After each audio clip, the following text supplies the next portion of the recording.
Hello, and welcome to this brief video on the Pencil Project. What is the Pencil Project? Well, it's a very nice open source prototyping tool. You can build UIs with it, you can do some flowcharting with it. It has a lot of nice functionality, and it's free. It's cross-platform. It's built on the Electron platform, so that's really nice. They're using web technologies here to build a desktop application, HTML, CSS, and JavaScript. The current version as the time of this recording is 3.1.0. You can get to it with a simple Pencil Project search in your search box or pencil.evolus.vn.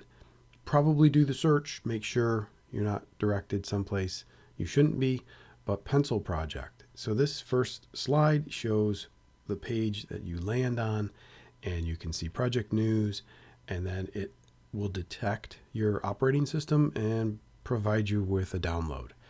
One of the things I want to show is that if you click the downloads link up here, you transition to the downloads page, and there is a nice verification for the checksum.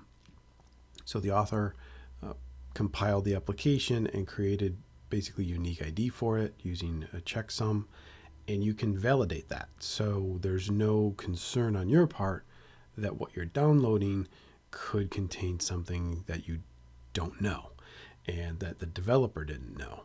So on this next slide, to check that in Windows, you can run a certutil-hash file and pass in the file name of the downloaded file.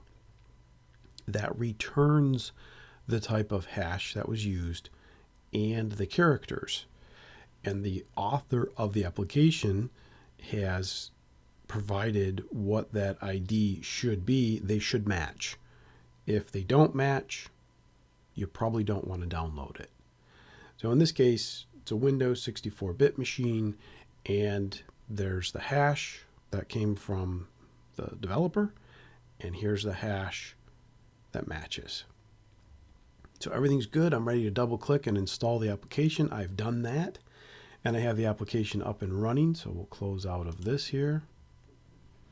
And as you can see, version 3.1.0 of this Electron-based application. I say Electron because it's so neat that you can build desktop applications with basically pure web technologies.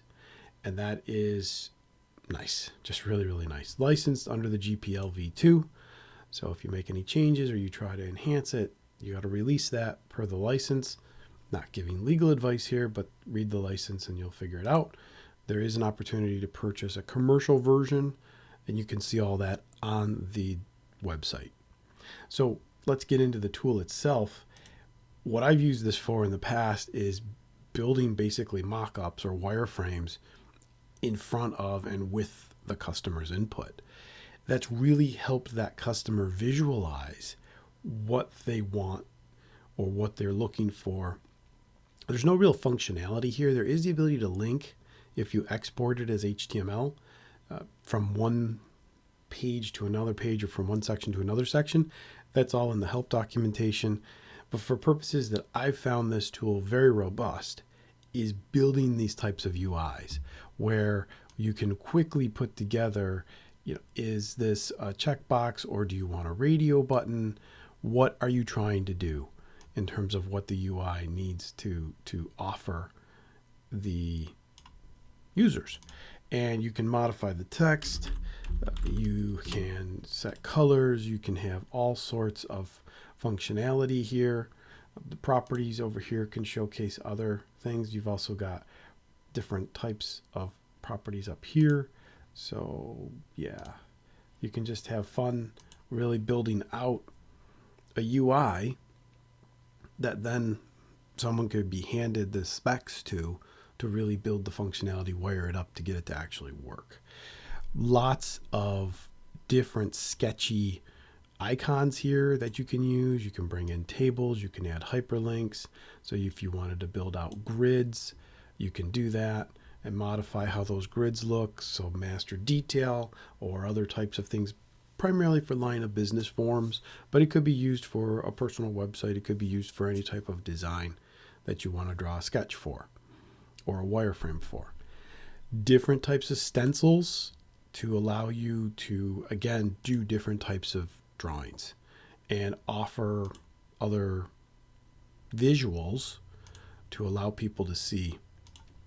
Flowcharting here, so you could say this is similar to the YEd graph editor that I presented about, but it offers more of a GUI than the YEd does.